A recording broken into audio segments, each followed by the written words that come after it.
तो आज हम लोगों ने एक्सरसाइज 6.1 क्वेश्चन नंबर 2 उसका सेकंड पार्ट भी करना है। तो मैं इसको आपको जब स्क्रीन शेयर करता हूँ उस पर हम जरा काम स्टार्ट करते हैं।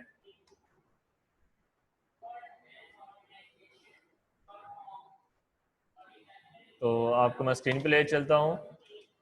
एक्सरसाइज 6.1 क्वेश्चन नंबर 2 उसका सेकंड पार्ट और सॉल्यूशन हम यहाँ पे लिखते हैं। ठीक है, तो जैसे हमने पहला पार्ट किया था वैसे उसको यहाँ पे भी करना होगा। तो यहाँ पे मैं लिख देता हूँ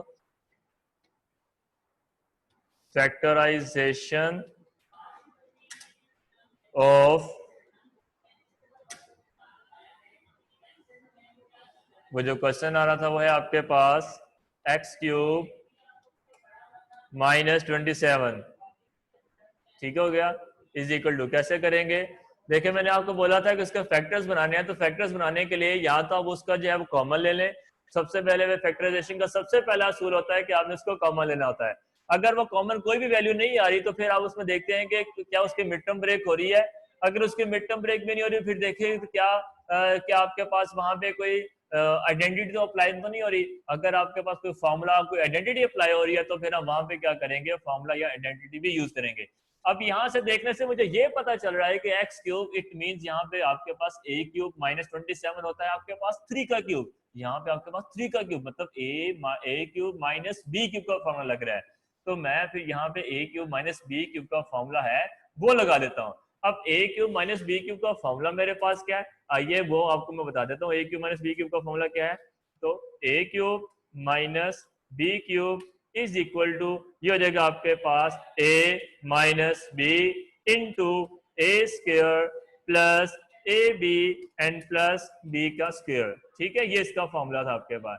आइए इस चीज को मैं यहाँ पे भी अप्लाई करता हूँ। वो किस तरीके से कि यहाँ पे आपके पास सबसे पहले एक्स का क्यूब हो जाएगा ऐसे, माइनस आपके पास क्या आ जाएगा 3 और उसका क्यूब आ जाएगा। ओके, अब आपको आगे क्या करना है, इसका जब फॉर्मूला ओपन कर देना है। आइए इसका फॉर्मूला ओपन करते हैं। वो है आपके पास x -3 और उसके बाद a का स्क्वायर मींस x का स्क्वायर, उसके बाद प्लस a भी है तो प्लस a आपके पास x है, b आपके पास 3 है, इट मींस 3x हो जाएगा एंड प्लस b का स्क्वायर आपके पास इट मींस 3 का स्क्वायर, तो वो हो जाएगा आपके पास 9। तो ये तो हमने इसको ओपन कर लिया। अब बारी आती है आपके पास किसकी, नेक्स्ट टर्म की, नेक्स्ट एक्सप्रेशन की, फैक्टराइजेशन ऑफ, वो है आपके पास x square plus 6x minus 27। ठीक है, अब यहाँ पे देखने से ऐसे पता चल रहा है कि यहाँ पे कोई मिड टर्म ब्रेक हो रही है। तो मिड टर्म ब्रेक 27 लाना है तो 3 9 27 होता है और 9 में से 3 माइनस करें तो 6x आ जाता है। तो फिर इसकी mid term break x square plus 9x minus 3x minus 27। आगे चलते हैं, इज इक्वल टू एक्स का स्क्वायर, बल्कि इसमें से कॉमन आ रहा है तो एक्स कॉमन आके पीछे आपके पास क्या जाएगा x प्लस 9, तो वहां से -3 कॉमन आ रहा है और अंदर आपके पास आ जाएगा x प्लस 9। अब आपके पास x प्लस 9 सेम आ चुका है, तो अब आप उसको एक मरतबा लिख लीजिए x प्लस 9 को, और बाकी आपके पास क्या फैक्टर आ जाएगा x -3। तो अब ये भी आपने इसकी क्या कर लिया, मिड टर्म ब्रेक और फैक्टर्स में कन्वर्ट कर लिया। अब बारी आती है अगले की और वो है आपके पास 2x स्क्वायर माइनस 18। ठीक है, अब आप इसके साथ क्या सलूक करेंगे, तो अब गौर से देखिए यहाँ पे आपके पास 2 कॉमन आ रहा है तो मैं 2 कॉमन निकालूंगा तो अंदर मेरे पास आ जाएगा x का स्क्वायर माइनस 18 आ रहा है। तो यहाँ से आपके पास जो कॉमन है वो निकलेगा, बल्कि 2 कॉमन, हाँ ठीक है, -2 9 18 तो 9 आपके पास आ जाएगा।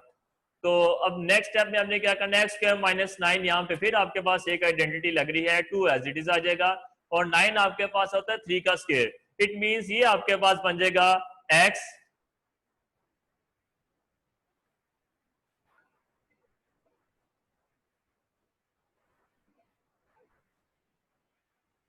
Plus 3 into x minus 3। ठीक हो गया। तो x प्लस 3 एक्स माइनस 3 ये आपके पास फैक्टर बन गए। अब आपने सारे एक्सप्रेशंस के जो है वो आपने फैक्टराइज कर दिया। अब आपको एचसीएफ निकालना था, तो आपने इधर लिखना होगा कॉमन फैक्टर्स। ठीक हो गया। जब आप कॉमन फैक्टर्स कैटिंग देंगे तो आप देखिए गौर से, आपके पास हर फैक्टराइजेशन में, हर एक्सप्रेशन की फैक्टराइजेशन के अंदर आपके पास x माइनस 3 कॉमन आ रहा है, सब में एक जैसा। तो अब यहां पे आप लिख लेंगे x माइनस 3। इसके अलावा कोई और भी आ रहा है तो वो भी आपने क्या कर देना है कि उसको कॉमन में लिख देना है, और ब्रैकेट का यूज भी कर लेगा। 2-3 आ गया, अगर नहीं आ रहे तो सिंपल x माइनस 3 भी लिख सकते हैं। तो अब आपके पास जो एचसीएफ की जो वैल्यू होगी वो है आपके पास इज इक्वल टू, जो कॉमन फैक्टर्स में आ रहे होंगे वो है x minus 3. So this is the final answer of the question number 2 part 2. अब चलते हैं बुक की तरफ वापस। तो क्वेश्चन नंबर 3 गौर से देखिए। क्वेश्चन नंबर 3 में आपके पास पहले पहले एक्सप्रेशन के मिड टर्म ब्रेक करने, यहां से तो फैक्टर, बल्कि इधर से आपके पास x कॉमन आ रहा है। क्वेश्चन नंबर 3 में से पहले आप x कॉमन निकालेंगे, और कॉमन निकालने के बाद फिर आप इसकी मिड टर्म ब्रेक करेंगे। जबकि इसका सेकंड एक्सप्रेशन में आप सीधा सीधा उसकी मिड टर्म ब्रेक करेंगे, और इसके थर्ड एक्सप्रेशन में भी सीधे सीधे मिड टर्म ब्रेक करेंगे। जब ये सारे फैक्टर्स आपके पास निकल आए तो देखिएगा इनमें से क्या कॉमन आ रहा है, आप कॉमन निकाल के इसको सोल्व कर सकते हैं। ठीक हो गया, वो आपका एचसीएफ होगा। अब बारी आती है क्वेश्चन नंबर 4 की और 5 की। इसके साथ क्या सलूक करना है, ये दोनों एक जैसे हैं। तो मैं आपको सबसे पहले 4-5 पार्ट जो मुश्किल लग रहा है आपका, मैं वो पार्ट करवा देता हूं। तो इसका जो पार्ट 5 है क्वेश्चन नंबर 2 का, मैं आपकी स्क्रीन पे लिखने जा रहा हूं। ये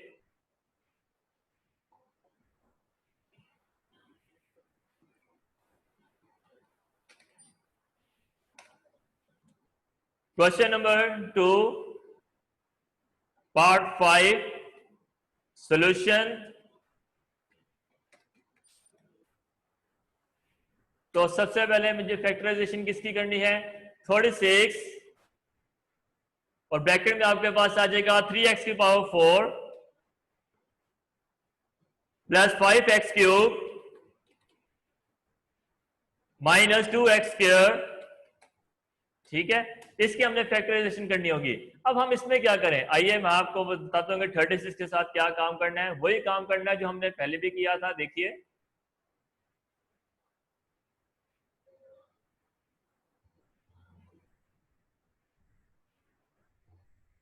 36 का ले लीजिए आप LCM, 2 1 2 2 8 16, 2 9 18,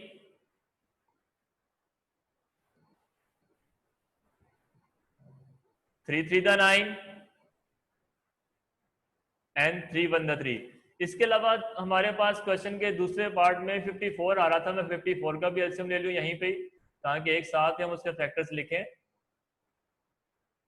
2 to the 4, 2 7 the 14, 3 9 the 27, खूबसूरत राइटिंग के लिए माजरत, 3 3 the 9, 3 1 the 3। ठीक हो गया। अब आइए आगे चलते हैं। तो सबसे पहले 18 के फैक्टर्स जो आपको मैंने अभी करके दिखाया था, वो आपके पास फैक्टर्स निकल 36 के एक्चुअली, तो वो आपके पास बनते हैं 2.3.3। ठीक हो गया। तो ये इसके फैक्टर्स निकले। डॉट लगाइएगा, मल्टीप्लाई भी लगा सकते हैं, लेकिन वो फिर जब x वाली वैल्यू लगा आप यूज करते हैं तो x मल्टीप्लाई जब आप लिखेंगे तो x और मल्टीप्लाई का साइन तकरीबन सेम है। तो आपकी राइटिंग ऐसी होगी कि जैसे आपने मल्टीप्लाई सारे लगाए या x सारे लगाए, तो उसमें आप खुद कंफ्यूज हो सकते हो। इसलिए डॉट लगाओ, डॉट का मतलब भी मल्टीप्लाई ही होता है। अब आपके पास इस एक्सप्रेशन के अंदर 3x की power 4 plus 5x cube minus 2x square, इसमें क्या चीज आपके पास कॉमन आ रही है? तो गौर से देखने से ऐसे पता चल रहा है नंबर से कोई चीज कॉमन नहीं आ रही। तो फिर क्या कॉमन आ रहा है? यहाँ पे आपके पास वेरिएबल देखें, तो वेरिएबल है आपके पास x की power 4, x cube, x square. तो इन तीनों में से जो स्मॉलेस्ट पावर है वो है x स्क्वायर, तो हम x स्क्वायर को ही कॉमन निकाल लेंगे। तो आइए जरा देखते हैं यहाँ पे x स्क्वायर, तो अंदर आपके पास क्या रह जाएगा वो भी देखते हैं। तो अंदर आपके पास रह जाएगा 3। अब x की पावर 4 में से x स्क्वायर मतलब 2x, तो बाहर चले गए, तो पीछे आपके पास क्या रह जाएगा 2x। It means x square आ जाएगा।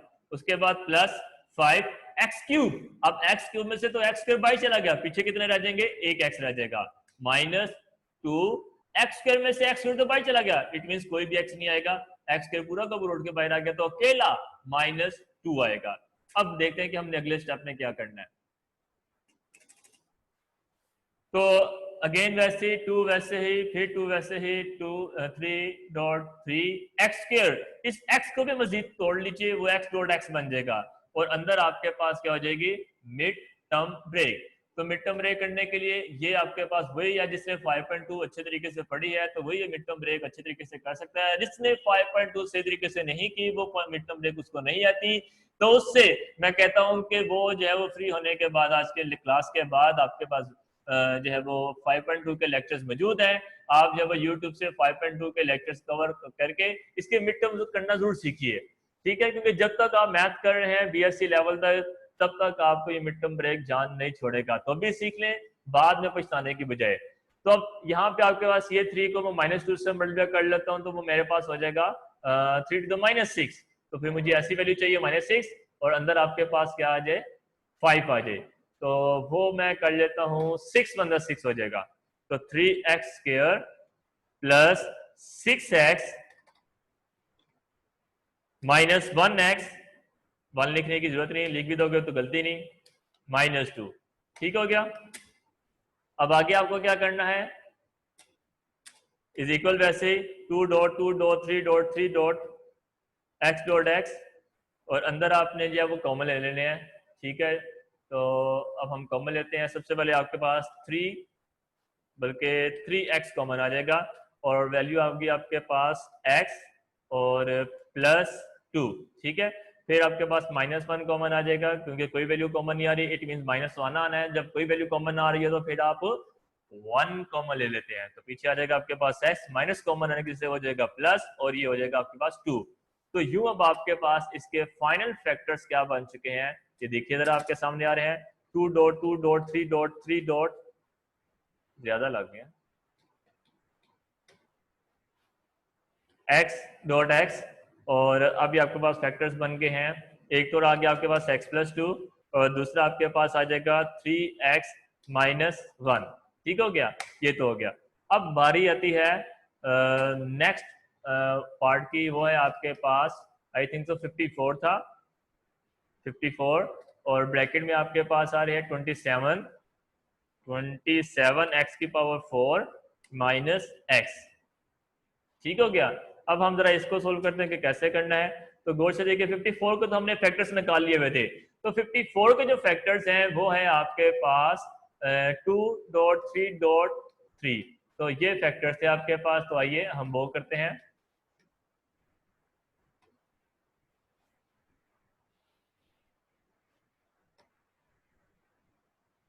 टू डॉट 3.3.3 ये निकला है। अब गौर से देखिए 27x⁴ - x, इसमें से क्या कॉमन आ रहा है, x कॉमन आ रहा है, तो डॉट x भी कॉमन निकाल लेते हैं, तो अंदर आपके पास आ जाएगा 27x⁻³ एंड -x बाहर आ चुका है, तो वो हो जाएगा 1, ठीक है।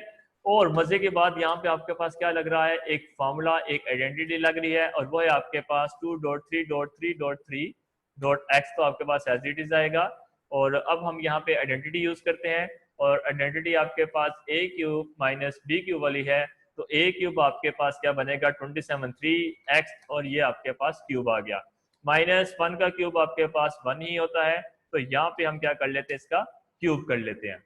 क्लियर हो गया यहाँ तक?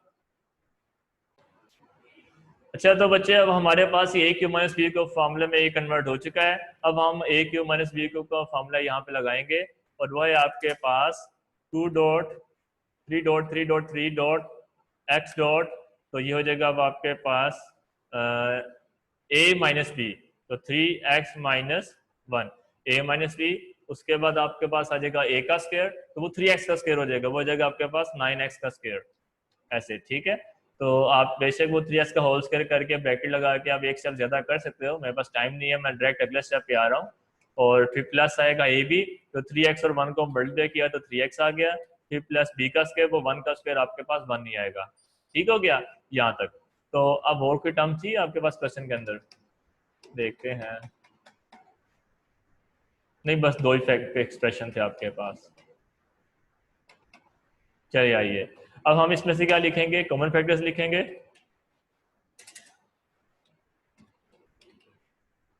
कॉमन फैक्टर्स, तो कॉमन फैक्टर्स अब आपके पास सबसे पहले नंबर्स में से, नंबर में से आपके पास, चले मैं आपको थोड़ा सा इसका ये चेंज कर देता हूँ, थोड़ा इजी हो जाए आपके।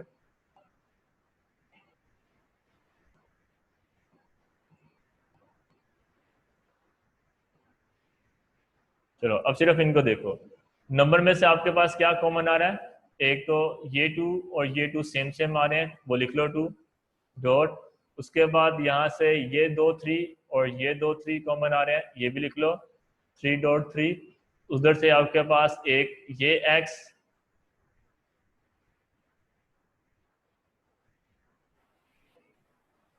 और एक ये x है, ये कॉमन आ जाएगा, ठीक है। और उसके बाद आपके पास क्या है, और क्या चीज कॉमन आ रही है? ये 3x-1 और ये 3x-1, ठीक है, ये कॉमन आ रहा है। तो अब हमारे पास 2 सेम आ रहा था, वो लिख लिया। 3 2 बार सेम आ रहे थे, वो लिख लिया। x एक बार सेम आ रहा था, वो लिख लिया। अब आपके पास क्या रह जाएगा? 3x-1, वो भी सेम आ रहा है, तो वो भी मैं लिख देता हूँ 3x-1, ठीक हो गया। अब इनका प्रोडक्ट ले लें, इसको मल्टीप्लाई कर लें, मैं लिख भी देता हूँ बेशक कि भाई प्रोडक्ट ऑफ कॉमन फैक्टर्स, तो वो आपके पास तो हो जाएगा 2 3 6 एंड 6 3 18 x, और ब्रैकेट में आपके पास क्या आ जाएगा? 3x-1, 3x-1, ठीक है। तो अब आप क्या कर ले, HCF, तो वो अब आपके पास हो जाएगा 18x इंटू 3x-1। तो ये ऐसे करके मैंने इसका फाइनल आंसर कर दिया, ठीक है। बुक से पीछे देख लें क्या आंसर आपके पास ठीक है, तो फिर वेरी गुड। चलिए बच्चे, फिर आज की क्लास हम इसे खत्म करते हैं। इंशाल्लाह ताला कल हम आगे और काम करेंगे। नेक्स्ट की क्लास में कोई हमारे पास क्वेश्चन नंबर 2 हो गया, अब इसमें सारा वाइंड अप कर लेना, जो जो पार्ट्स आपके रहते हैं कंप्लीट कर लीजिएगा। दुआ में जरूर याद रखिएगा। अल्लाह हाफिज।